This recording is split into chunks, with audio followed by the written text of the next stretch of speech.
Star ఓ star director combination లో వస్తున్న movie already shooting climax కు చేరుకుంది. మెగా 158 పిక్చర్ గా రూపొందుతున్న చిత్రానికి టైటిల్ ఫిక్స్ చేశారట. సంథింగ్ స్పెషల్ గా ఉండేలా టైటిల్ ను డిసైడ్ చేశారని రివీల్ చేయటమే లేట్ అన్న టాక్ వినిపిస్తోంది. చిరు బర్త్డే రోజు టైటిల్ అనౌన్స్మెంట్ ఉండబోతుందట. ఇంతకు ఏంటా మూవీ? ఆ సినిమా టైటిల్ పై ఎందుకంత క్యూరియాసిటీ?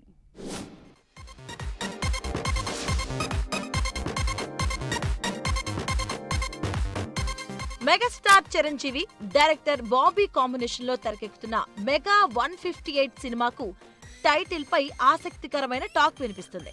కదిరి పేరుతో ప్రచారం జరుగుతున్న ఈ సినిమాకు కదిరి కాకాజీ అనే టైటిల్ ను ఫిక్స్ చేసినట్టుగా గుసగుసలు వినిపిస్తున్నాయి.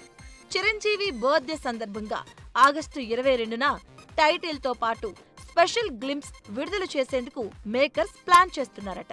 ఇటీవల ఓ ఈవెంట్ లో తమన్తో మాట్లాడుతూ చిరంజీవి స్వయంగా కదిరి పేరును ప్రస్తావించడం ఈ టాక్ కు మరింత బలం చేకూరింది.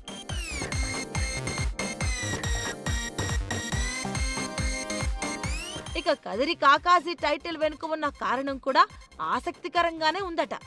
గతంలో బాబీ దర్శకత్వంలో వచ్చిన వాల్తేరు వీరయ్యలో మెగాస్టార్ పాత్ర పేరు వీరయ్య కాగా కథ వైజాగ్ నేపథ్యంలో సాగడంతో ఆ ఊరు పేరుతో కలిపి వాల్తేరు వీరయ్య అనే మాస్ టైటిల్ పెట్టారు. ఇప్పుడు కూడా అదే తరహాలో బాబీ చిరంజీవి పాత్రకు ఊరు, అక్కడి ప్రజలు పిలిచే పేరును కలిపి టైటిల్ ను డిసైడ్ చేసినట్టు టాక్. ఈ సినిమాలో చిరంజీవి పాత్ర కదిరి ప్రాంతానికి చెందిన వ్యక్తిగా ఉండబోతుందట. అక్కడ ఆయనను అందరూ ఆప్యాయంగా కాకాజీ అని పిలుస్తారని, అందుకే కదిరి కాకాజీ అనే టైటిల్ ను ఫైనల్ చేసినట్టు టాక్ వినిపిస్తుంది.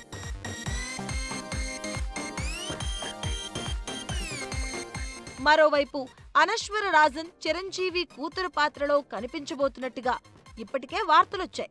మొత్తానికి వాల్తేరు వీరయ్య తర్వాత చిరంజీవి బాబీ కాంబో నుంచి మరో ఊరి పేరుతో కూడిన మాస్ టైటిల్ వస్తుందనే టాక్ మెగా ఫ్యాన్స్ లో ఆసక్తిని పెంచుతుంది. అయితే కదిరి కాకాజీ టైటిల్ అధికారికంగా ఫిక్స్ అయ్యిందా లేదా అన్నది ఆగస్టు 22న క్లారిటీ రానుంది.